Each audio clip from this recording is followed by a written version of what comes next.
guys? It's your boy Gsluke here for our round 1 prize picks targets for this week's Zurich Classic. In this quick video, we'll be covering my top 5 props for Thursday's round. So if you're looking to make your own cards or just tail the card that I'm putting in, feel free to go ahead and check out my picks here. But first, a recap of what we did last week, where at the RBC Heritage ended up being a profitable week, most notably on Saturday where we hit for a 5x parlay. We're really close on Sunday as well. We're just one fairway away from having around a 10 unit day, but in general, can't complain about being in the green, especially when 2 weeks ago we had that over 20 unit week with two 12.5x parlays. So can't complain on how we've been playing here of late, and really looking to get into the content here for this tournament, which is a unique one. We're dealing with team play, pairs rather than individuals, best ball and alternate shot type of formats. So with all of the extra stuff we have to cover, no time to waste at all. Let's go ahead and hop right on into it.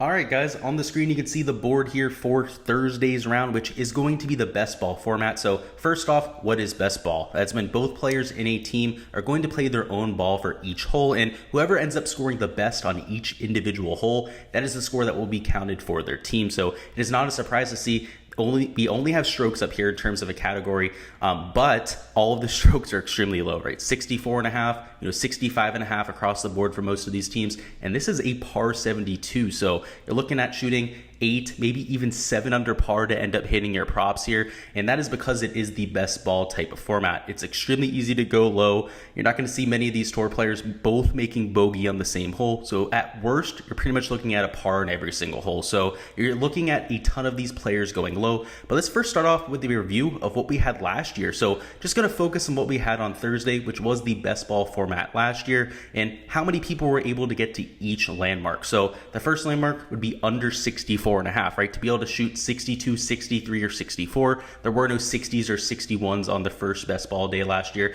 and there were 30 teams that were able to shoot 64 or better. That means 30 out of the 80 teams in the field, that is, roughly 3/8 of the field, were able to do that type of thing, which is obviously a minority, right?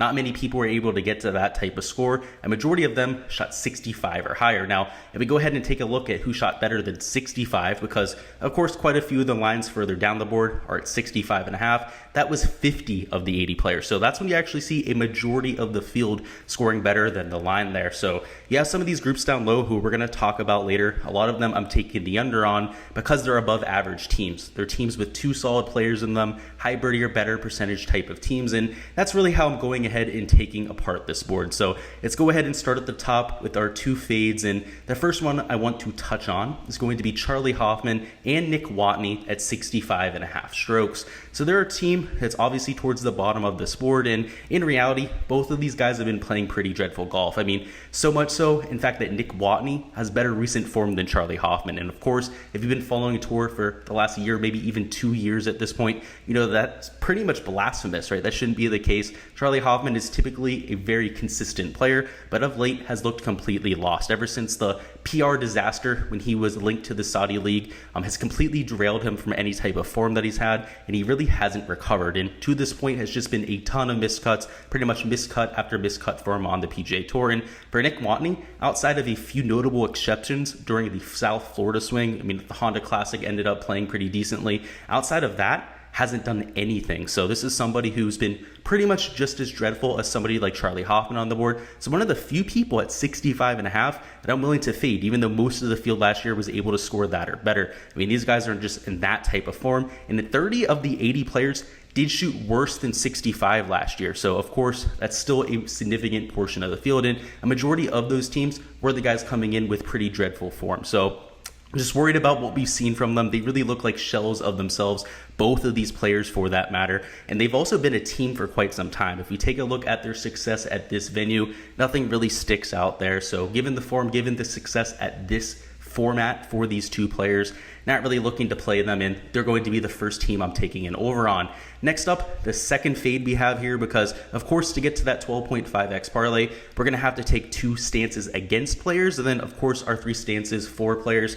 But the second stance against a player is going to be Tommy Fleetwood at 64.5 strokes. So he's towards the upper end of the spectrum, of course, tied with some of these quote-unquote super teams out there, like a Sam Burns and Billy Horschel, who finished in the top 5 last year, Patrick Cantlay and Xander, who played extremely well at the Ryder Cup, Victor Hovland and Colin Morikawa, your betting favorites, Cam Smith and Leishman, who won last year, and of course, world number 1 tied up with somebody, Ryan Palmer, who also has won this event before, also other top 5 finishes. So every other team that they're tied with on here are super teams. I mean, teams that are very live to go out there, shoot 60 or even 61 on the first round. And then you have Tommy Fleetwood and Sergio. And this isn't really a knack against them. They're just not a super team, right? They're more of an average level team in this field. And only 30 of the 80 teams were able to beat 64 last year. So if they're not going to be one of these quote unquote super teams, I'm not going to have the confidence to go out there and back them and assume that they go out there and have that ceiling round. Another thing that really goes against them is, of course, the skill set. Somebody like a Tommy Fleetwood, not necessarily the most consistent with the approach play or the off the tee play. So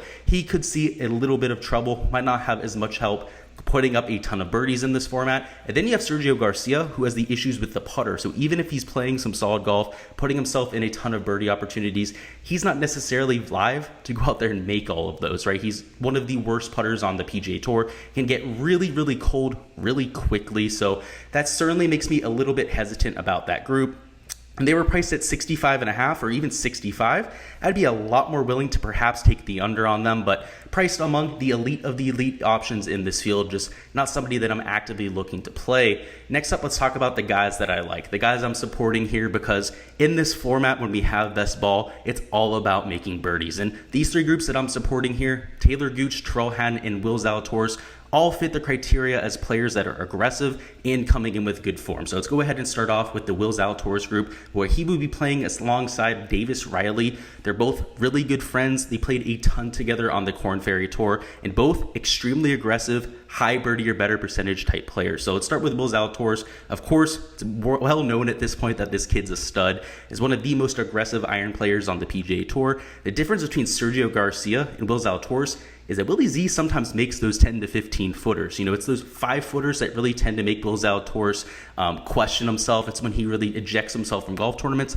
is when he's missing those short putts from longer distances. He's one of the more accurate putters on the PGA Tour. So in this format where bogeys pretty much don't matter, because if Willie Z is going to go out there, you know, make a few ugly bogeys from 5 feet, Davis Riley should be there to pick up his man. So on another note, Davis Riley, also a really solid golfer, somebody who, of course, had multiple wins on the Korn Ferry Tour, almost ended up winning at the Valspar Championship. Another promising, young up-and-coming type of player.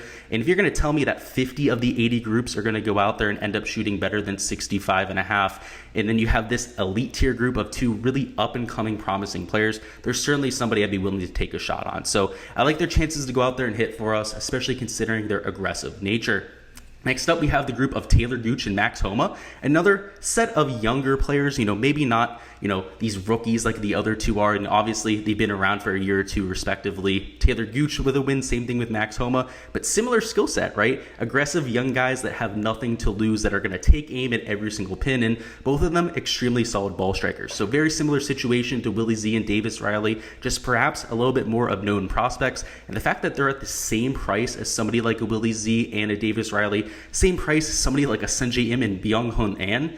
By the way, if you didn't know, Benny An doesn't even have his tour card at this point. It makes them no-brainers for the under, right? Again, 50 of the 80 groups were able to get to that number last year. And given their ball striking ability, of course, Taylor Gooch and Max Homa, also both top 25 birdie or better percentage players in this entire field, of course, makes them an attractive option. And now lastly, the last group I'll be supporting here is going to be Terrell Hatton and Danny Willett, a group that's had a ton of success at this format. They've played together in the past. They've played together in Ryder Cups. They're always playing together in their practice rounds before events when they're playing together, and overall just the best of buddies. And you really see that on the golf course. They have that chemistry we're looking for, very similar to a Davis Riley and Will Zalatoris. Now, we haven't had the pleasure of seeing that in action yet, but they should have a very similar type of chemistry. Same thing with Taylor Gooch and Max Homa. They're some of the best friends on tour, whereas a Charlie Hoffman and Nick Watney, you don't really get that same type of chemistry, right? They're older. They're more of like old buddies than they are, you know, up-and-coming competitive type of buddies. And Sergio Garcia and Tommy Fleetwood, you know, Fleetwood's known for his relationship, of course, with Molinari, but this isn't a well-established Ryder Cup group, right? They'll play together from time to time, but it's not like they're the bestest of buddies. Whereas these three groups down here that I'm supporting are like well-known best friends. So I think there's something to be said for that. Usually I'm a data guy more than anything, but at a team play event where you have that camaraderie, and I'm sure there's going to be at least a small effect for actually liking the guy that you're playing with, having the motivation to go out there and play well for that player is certainly something that I'm factoring in. Another thing to note with Terrell is that he's an absolute madman. I mean, just take a look at his Sunday last week at the RBC Heritage Meeting. A ton of birdies went out there. I believe he made 7 on the day. Danny Willett, also an aggressive player. So much like the other two groups that I'm supporting, are relatively aggressive players that take aim at pins and aren't afraid at all to go low. That is all I've got here for the round 1 prize picks targets. Before you hop on out of here, go ahead and let me know what your favorite prop on the board is down in the comments. Would love to hear from you guys, whether it's something that I had in my card or completely off my radar. Would love to hear what you guys are thinking down below. And as always, also going to have even more content for the rest of the tournament. So make sure to look forward for even more prop content for rounds 2 through 4. Make sure you're subscribed to the channel if you haven't already so you don't miss any of that when it drops. Also, make sure you like the video. I appreciate all the support here, guys. We're going to have a great weekend here. I mean, we've had 2 really solid weeks in a row when it comes to our prop hunting. So really hoping we can hit on another big card here, whether it's a 10x, 12.5x. You guys know the drill. Just looking to go out there, have some fun with DFS, but of course, also go out there and cash out. Again, best of luck with all of your props, all of your DFS lineups if you're doing that type of thing, your outright bets, and I'll see you guys next time.